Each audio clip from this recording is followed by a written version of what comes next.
Eski tarihe meraklı izleyicilerin çok ilgi duyacağı arkeologların mezar açılışında yaşadıkları açılış hikayesidir. 3 Ocak 1924'te 3000 yıldan fazla bir süre sonra 1922'de arkeolog Howard Carter liderliğindeki bir ekip tarafından Mısır'daki Krallar Vadisi'nde keşfedilen genç Firavun Tutankamon'un mezarının açılışının hikayesini anlatıyoruz. Mezarın keşfi, Firavun'un aniden ölmesinin ardından aceleyle gömüldüğü, duvarların yeni sıvanmış olduğu ve boyanın kurumaya zaman bulamadığı bir döneme dayanıyor. Tutankamun, ölümden sonraki yaşamında ihtiyacı olacak her şeyle birlikte 4 ayrı tapınağın içine 3 iç içe geçmiş tabut ve altın maskesiyle gömülmüştü. 1922'de ilk adımların bulunmasından 2 yıl sonra, 1924 Ocak'ında arkeologlar, Firavun'un kalıntılarını barındıran tapınakları sökmek üzereydi. Britanyalı Howard Carter liderliğindeki ekipte İngiliz ve Amerikalı arkeologlar, bir fotoğrafçı, bir hayırsever ve ayrıca Mısırlı ustabaşılar ve Mısır hükümetinden bir müfettiş bulunuyordu. Carter ile yerel yönetim arasındaki ilişkiler son aylarda giderek gerginleşmişti. Profesör Christina Ricks'e göre 1882'den beri Britanya işgali altında olan Mısır'da 1922'ye gelindiğinde Krallar Vadisi Avrupalı arkeologlar tarafından adeta istila edilmişti. Ricks, Egiptoloji tarihinin genellikle basitleştirildiğini ve yazanların kendi çıkarlarını gözettiğini belirtiyor. Howard Carter, büyük bir Londra ailesinde doğmuş, çok eğitimli olmayan ancak çizim yeteneği olan bir adamdı. Babasının hayvan ressamlığı sayesinde zengin insanlarla tanışmış ve 17 yaşında Mısır'da arkeologlar için mezar resimlerini kopyalama işi bulmuştu. Daha sonra müfettiş oldu ancak bir anlaşmazlık sonrası görevinden ayrıldı. Lord Carnarvon ile tanıştıktan sonra kaderi değişti. Carnarvon, zengin, eğitimli bir aristokrattı ve Mısır'da kazı yapmak için izni vardı.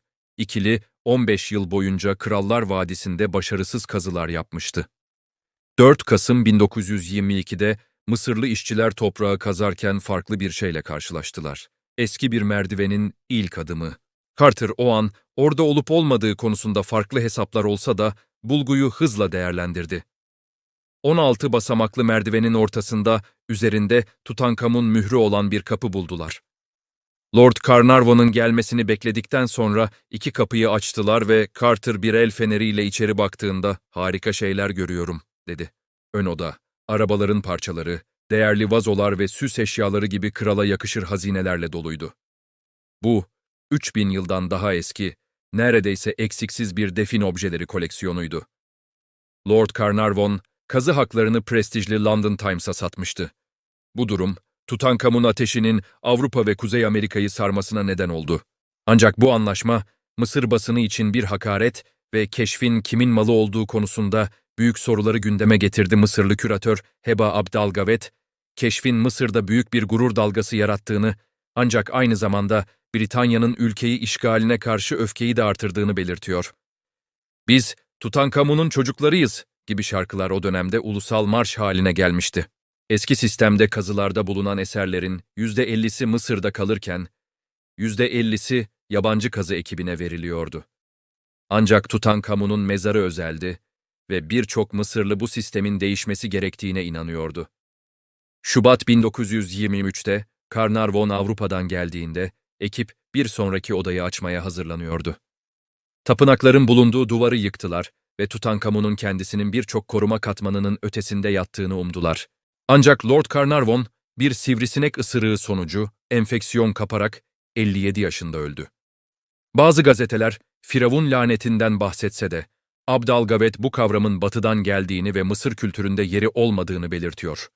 Lady Carnarvon'un finansmanıyla Carter ekibi 1924 kışında iç içe geçmiş 4 tapınağı söktü ve lahitlere ulaştı.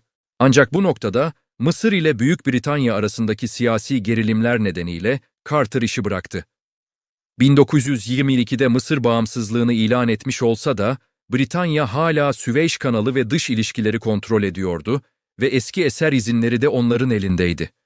Carter, eski 50-50 anlaşmasının hala geçerli olduğunu varsayarak British Museum ve Metropolitan Museum of Art ile ön anlaşmalar yapmıştı.